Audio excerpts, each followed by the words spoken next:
Jerry Kaplan, in your book, Humans Need Not Apply, you talk about the rise of robots. So should I be scared or excited about this? Whether you should be scared or excited depends upon who you are. If you're one of the people who owns the robots, everything's going to be great because you're the owner of that automation. If you're the person whose job is being lost because the robot is doing the task that you used to do, of course, that's a major problem. So this kind of automation is driving a lot in the way of income inequality because the people who have the capital are the ones who are able to deploy these sorts of devices. Well, we'll talk about income inequality in a second. First, I want to learn more about artificial intelligence and how much these robots can actually think.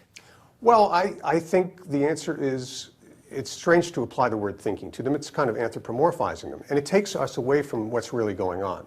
This is new technology, and it's a new form of automation. And it's going to devastate labor markets.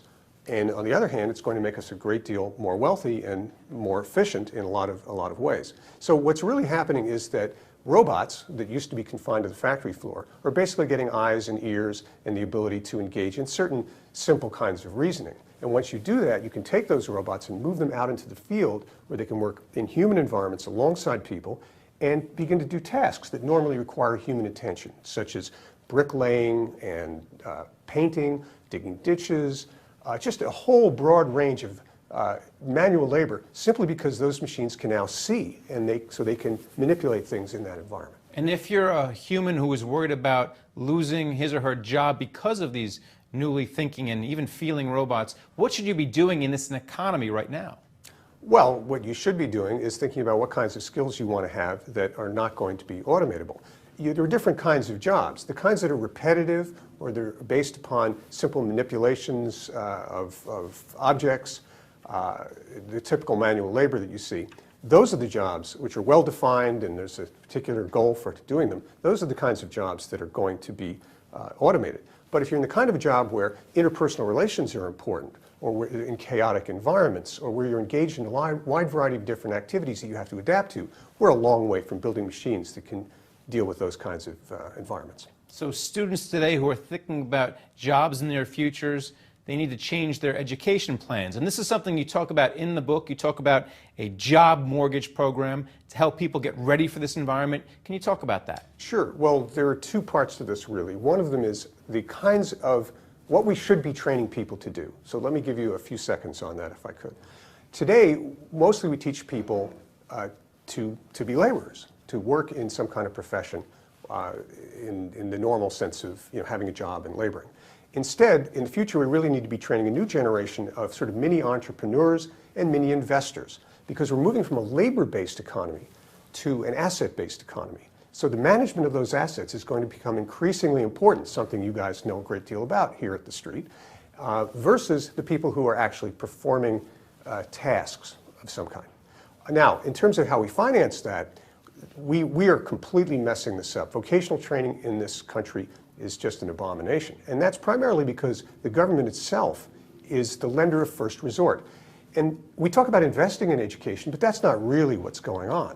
What's going on is the government's giving you money to go to any school to study whatever you want to study.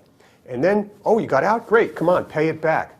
Well, investment means you need to have an ROI. And the government is not looking at what that ROI is. We need to privatize this system, and a concept that in my book, Humans Need Not Apply, we call a job mortgage. And in a job mortgage, basically, just as your house secures your mortgage, it's not full recourse loan, it's secured by that asset, and that asset is appraised. We should be looking at what are the prospects for you to have gain an income that's going to return an ROI on the investment that we make in you. And your loans, if you will, your investment, should be secured solely by the future value of your labor, not by your car and your nest egg. All right, and then finally, let's bring it back to income inequality, which is where we started this conversation. Right.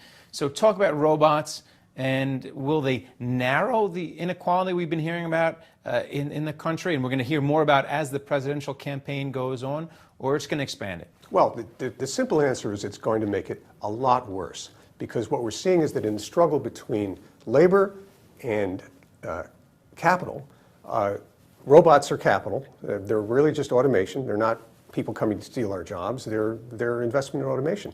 And that the benefits of that are going to accrue to the people that have the assets. The truth is that income inequality in this country is just a national disgrace. And we just have to begin to deal with that, even right here on Wall Street, to understand that we have income inequality that's roughly equivalent to that of India today and Russia today.